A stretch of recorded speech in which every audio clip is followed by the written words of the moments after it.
जय श्री राम। इस भाग में सुनिएगा, निषाद राज केवट भगवान श्री राम को बताते हैं कि आपके वियोग में सारी माताएं, नगरवासी, सेवक, सेनापति कितने व्याकुल हैं। सुनिएगा। नाथ साथ मुनि नाथ की, मातु सकल पुर लोग, और सेवक सेनप सचिव सब, आए बिकल वियोग। हे नाथ, मुनिनाथ वशिष्ठ जी के साथ सब माताएं, नगरवासी, सेवक, सेनापति, मंत्री सब आपके वियोग से व्याकुल होकर आए हैं। सील सिंध सुनि गुर आवगनु, और सिय समीप राखे रिप सूदनु। रिपुवदनु चले सबीग, रामु तेहि काला, और धीर धर्म धुर दीन दयाला। गुरु का आगमन सुनकर शील के समुद्र श्री रामचंद्र जी ने सीता के पास शत्रुघ्न जी को रख दिया, और वे परम धीर धर्म धुरंधर दीन दयालु श्री रामचंद्र जी उसी समय वेग के साथ चल पड़े। गुरही देख सानुज अनुरागे, और दंड प्रणाम करन प्रभु लागे। मुनिवर धाय लिए उरे लाई, और प्रेम उमग भेटे दो भाई। गुरु जी के दर्शन करके लक्ष्मण जी सहित प्रभु श्री रामचंद्र जी ने प्रेम में भर गए और दंडवत प्रणाम करने लगे। मुनि श्रेष्ठ वशिष्ठ जी ने दौड़कर उन्हें हृदय से लगा लिया, और प्रेम में उमग कर वे दोनों भाइयों से मिले। प्रेम पुलक के बट कही नामू, और दी कीन दूर ते दंड प्रणामू। राम सखारिस बर बस भेटा, और जनु मही लुटत स्नेह समेटा। फिर प्रेम से पुलकित होकर केवट निषाद राज ने अपना नाम लेकर दूर से ही वशिष्ठ जी को दंडवत प्रणाम किया। ऋषि वशिष्ठ जी ने राम सखा जानकर उसको जबरदस्ती हृदय से लगा लिया, मानो जमीन पर लौटते हुए प्रेम को समेट लिया हो। रघुपति भगत सुमंगल मूला, और नभ सराही सुर वर सही फूला। यही सम निपट नीच को उनाही, और बड़ वशिष्ठ सम को जग माही। श्री रघुनाथ जी की भक्ति सुंदर मंगलों का मूल है। इस प्रकार कहकर सराहना करते हुए देवता आकाश से फूल बरसाने लगे। वे कहने लगे, जगत में इनके समान सर्वथा नीच कोई नहीं है, और वशिष्ठ जी के समान बड़ा कौन है। जेहि लख लख नहु थे, अधिक मिले मुदित मुनि राहु, और सो सीतापति भजन को प्रकट प्रभात प्रभाऊ। प्रकट प्रताप प्रभाऊ। जिस निषाद को देखकर मुनिराज वशिष्ठ जी लक्ष्मण जी से भी अधिक उससे आनंदित होकर मिले, यह सब सीतापति श्री रामचंद्र जी के भजन का प्रत्यक्ष प्रताप और प्रभाव है।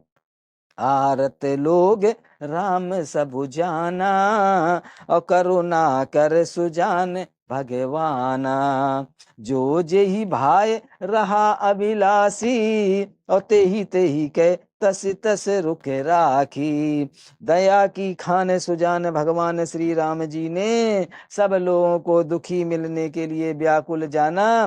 तब जो जिस भाव से मिलने का अभिलाषी था, उस प्रकार का रुख रखते हुए उनकी रुचि के अनुसार सानुज मिल पल महु सब काहू, ओ कीन दूर दुख दारन दाहू।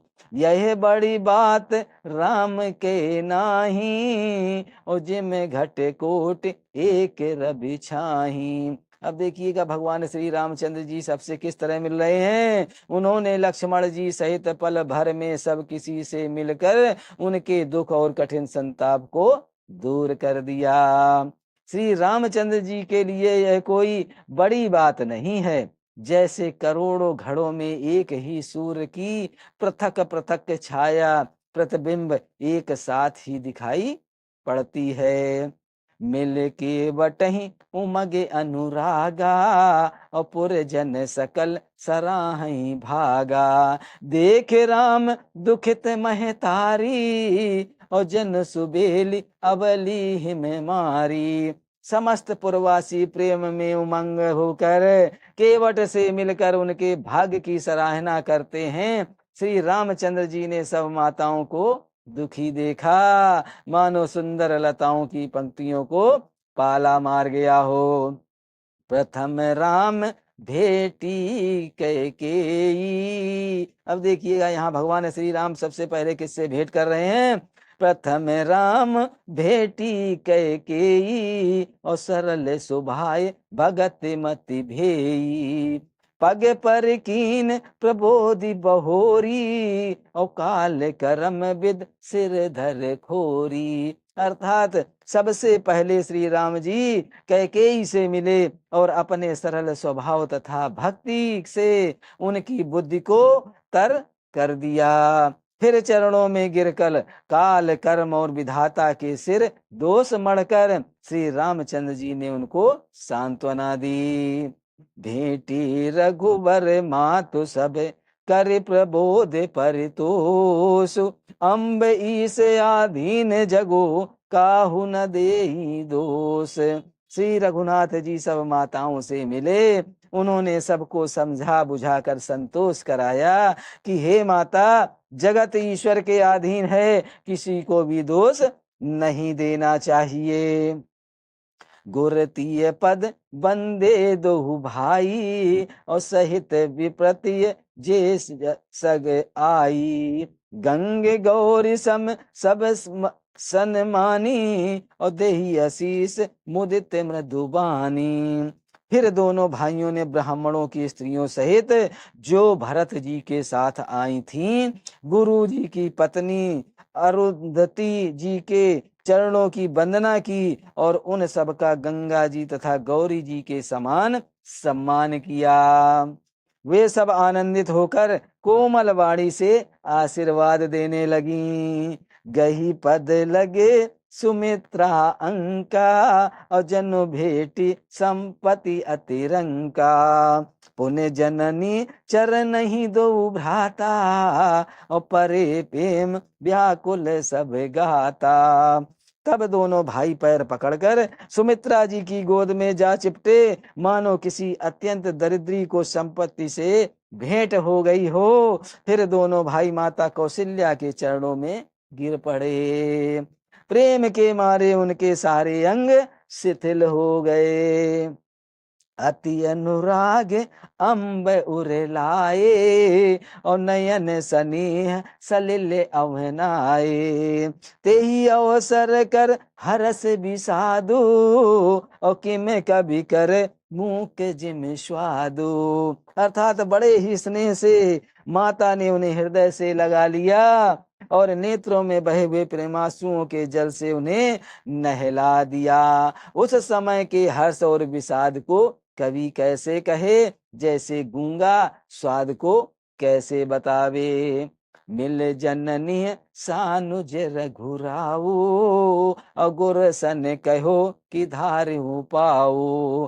पुर जन पाई मुनि से नियोगी और जल थल तक तक उतर ही लोगू। श्री रघुनाथ जी ने छोटे भाई लक्ष्मण सहित माता कौशल्या से मिलकर गुरु से कहा कि आश्रम पर पधारिए। तदंतर मुनीश्वर वशिष्ठ जी की आज्ञा पाकर अयोध्यावासी सब लोग जल और थल का सुबीता दे देकर उतर गए। महिषुर मंत्री मात गुरु गने लोग लिए साथ और पावन आश्रम गमन किए भरत लखन रघुनाथ। ब्राह्मण मंत्री माताएं गुरु आदि गिने चुने लोगों को साथ लिए हुए भरत जी, लक्ष्मण जी और रघुनाथ जी पवित्र आश्रम को चले। सिए आई मुनिवर पग लागी, और उचित आशीष लही मन मागी। गुर पत्नी मुनि तिन्ह समेता, और मिली प्रेम कही जाए न चेता। सीता जी आकर मुनि श्रेष्ठ वशिष्ठ जी के चरणों लगी, और उन्होंने मन मांगी उचित आशीष पाई। फिर मुनियों की स्त्रियों सहित गुरु पत्नी अरुंधति जी से मिली। उनका जितना प्रेम था वह कहा नहीं जाता। बंद बंद पग सिए सबहीं के, और अविरल बचन लहे प्रिय जी के। सासु सकल जब सिए निहारी, और मूंदे नयन समहि सुकुमारी। अर्थात ध्यान से सुनिए, सीता जी ने सभी के चरणों की अलग अलग वंदना करके अपने हृदय को प्रिय अनुकूल लगने वाले आशीर्वाद पाए। जब सुकुमारी सीता जी ने सब सासुओं को देखा, तब उन्होंने सहम कर अपनी आंखें बंद कर ली। परी बधिक बस मनहु मराली, और काहे कीन कर तार कुचाली। तिन सिय निरख निपट दुख पावा, और सो सब सहूं जो दैव सहावा। सासुओं की बुरी दशा देखकर, सुनिएगा सीता जी की, सासुओं की बुरी दशा देखकर उन्हें ऐसा प्रतीत हुआ मानो राजहंसनियों बाधिक के वश में पड़ गया हो। मन में सोचने लगी कि कुचाली विधाता ने क्या कर डाला। उन्होंने भी सीता जी को देखकर बड़ा दुख पाया। सोचा जो कुछ दैव सहावे वह सब सहना ही पड़ता है। जनक सुता तब उरधर धीरा, और नील नलिन लोयन भर नीरा। मिली सकल सासुन जिन जाई, और तेहि अवसर करुणा मही छाई। तब जनक जी हृदय में धीरज धर तब जानकी जी हृदय में धीरज धर कर, नील कमल के समान नेत्रों में जल भरकर सब सासुओं से जाकर मिली। उस समय पृथ्वी पर करुणा करुणा रस छा गई। लागी लागी पग सबन सिए, भेटत अति अनुराग। हृदय असी सही प्रेम बस, रहियों भरी सुहाग। सीता जी सबके पैर लग लग कर अत्यंत प्रेम से मिल रही हैं, और सब सासुएं स्नेह बस हृदय से आशीर्वाद दे रही हैं। क्या आशीर्वाद दे रही हैं सीता जी को सब सासुएं? कि तुम सुहाग से भरी रहो, अर्थात सदा सौभाग्यवती रहो। बिकल स्नेह सिय सब रानी, और बैठन सबई कहे गुर ज्ञानी। कही जग गति मायक मुनि ना था, और कहे कछुक करु मारथ गाथा। सीता जी और सब रानियां स्नेह के मारे व्याकुल हैं। तब ज्ञानी गुरु ने सबको बैठ जाने के लिए कहा। फिर मुनिनाथ वशिष्ठ ने जगत की गति को माइक कहकर, अर्थात जगत माया का है, इसमें कुछ भी नित्य नहीं है, ऐसा कहकर कुछ परमार्थ की कथाएं बातें कहीं। नप कर सूरपुर गवन सुनावा, और सुने रघुनाथ जुसह दुख पावा। मरण हेतु निज नेहु विचारी, और भेयत बिकल धीर धुर धारी। अर्थात तदांतर वशिष्ठ जी ने राजा दशरथ जी के स्वर्ग गमन की बात सुनाई, जिसे सुनकर रघुनाथ जी ने दुस्साहस दुख पाया, और अपने प्रति उनके स्नेह को उनके मरने का कारण विचार कर धीर धुरंधर श्री रामचंद्र जी अत्यंत व्याकुल हो गए। कुलिस कठोर सुनत कटुबानी, और बिल पत लखन सिय सब रानी। शोक बिकल अति सकल समाजू, अमानहु राजू अकाजहु आजू। अब यहाँ पर देखिए क्या होता है। वज्र के समान कठोर, वज्र के समान कठोर कड़वी बाणी सुनकर लक्ष्मण जी, सीता जी और सब रानियां विलाप करने लगीं। सारा समाज शोक से अत्यंत व्याकुल हो गया, मानो राजा आज ही मरे हों। मुनिवर बहुर राम समुझाए, और सहित समाज सुसरित नहाए। व्रत निरंबुत ही दिन प्रभु कीना, और मुनि कहे जल काहू न लीना। फिर मुनि श्रेष्ठ वशिष्ठ ने श्री राम जी को समझाया। तब उन्होंने समाज सहित श्रेष्ठ नदी मंदाकिनी जी में स्नान किया। उस दिन प्रभु श्री रामचंद्र जी ने निर्जल व्रत किया। उस दिन भगवान श्री रामचंद्र जी ने भी निर्जल व्रत किया। मुनि वशिष्ठ के कहने पर भी किसी ने जल ग्रहण नहीं किया। भोरु भये रघुनंद नहीं, जो मुनु आय सुदीन। और श्रद्धा भगति समेत प्रभु, सो सब सादरु कीन। अब दूसरे दिन सवेरा होने पर मुनि वशिष्ठ ने श्री रघुनाथ जी को जो जो आज्ञा दी, वह सब कार्य प्रभु श्री रामचंद्र जी ने श्रद्धा भक्ति सहित आदर के साथ किया। कर पितु क्रिया वेद जस वरनी, और भे पुनीत पातक तम तरनी। जासु नाम पावक अघतूला, और सुमिरत सकल सुमंगल मूला। वेदों में जैसा कहा गया है उसी के अनुसार पिता की क्रिया करके पाप रूपी अंधकार के नष्ट करने वाले सूर्य रूप श्री रामचंद्र जी शुद्ध हुए, जिनका नाम पाप रूपी रुई के तुरंत जला डालने के लिए अग्नि है, और जिसका स्मरण मात्र समस्त शुभ मंगलों का मूल है। शुद्ध सो भयं साधु सम्मत यस, और तीरथ आवाहन सुर सरिजस। शुद्ध भये दुई वासर बीते, बोले गुरुसन राम प्रीते।